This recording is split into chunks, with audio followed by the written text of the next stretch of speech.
টাকা পাউন্ডের চা না হলে ব্রেকফাস্ট হয় না। আর আমি তো স্যাটেলাইট। থার্ড কলামের নিচের দিকটা পড়ে দেখ। Hello trunks 4-5। এই খবর তো কতক্ষণ? 5 মিনিট। আসুন। আপনি দিল্লি যাচ্ছেন? সেই রকমই তো মনে হচ্ছে। বেরিয়ে নাকি আপনার সঙ্গে দেখা হয়ে গেল। চা ছাড়া আর কিছু খাবেন? No, কেলা? only tea. এটা তরুণ চক্রবর্তীর কীর্তি। ওর বার বড্ড বেড়েছে। সন্দীপ ফোনিকে ফোন করে বলে দে যে ভেরি সরি চলে যাচ্ছি, 16th ডেটটা ওদের জন্য রেখে দিলাম। আর ফরচুন টেলিংস মরবে। মরবে তো না, ম্যানেজ তো আমাকেই করতে হবে। এবার আমার কাজটা ফিরিয়ে দিই। কি কন্ট্রাক্ট? পার্টি কি বলে দিন ভালো? Best, most auspicious. কিন্তু আমার পানি যে উল্টো কথা বলছি রে লালজি। তো কথা কোন পাজি? বলছে যাত্রা শুভ, কিন্তু নো কন্ট্রাক্ট। আপনি চেষ্টা করছেন।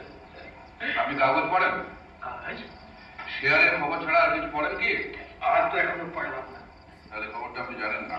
কি খবর? পরশুদিন রাত্রে আচ্ছা, একটি ক্লাবে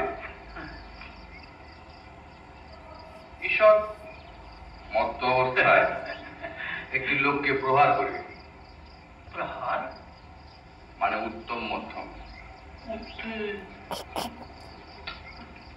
আপনি ধোলাই বোঝেন? ধোলাই? ও ধোলাই। ভদ্রলোক এসে আমার ওপর দম্ভি করলেন, আচ্ছা, এবং সেটি করলেন কতিপয় মহিলার সামনে। আরে আরে, সেক্ষেত্রে সেটা বরদাস্ত করা কি ঠিক? কবি নেই, কবি নেই।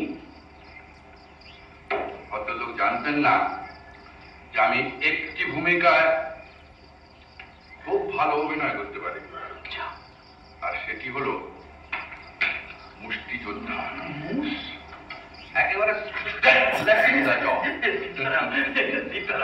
অবশ্য পানের মাত্রাটা একটু বেশি হওয়ায় লক্ষ্যটা ঠিক অভ্যর্থ হয়নি। তবে ভদ্রলোক দ্বিতীয়বার দম্ভি করা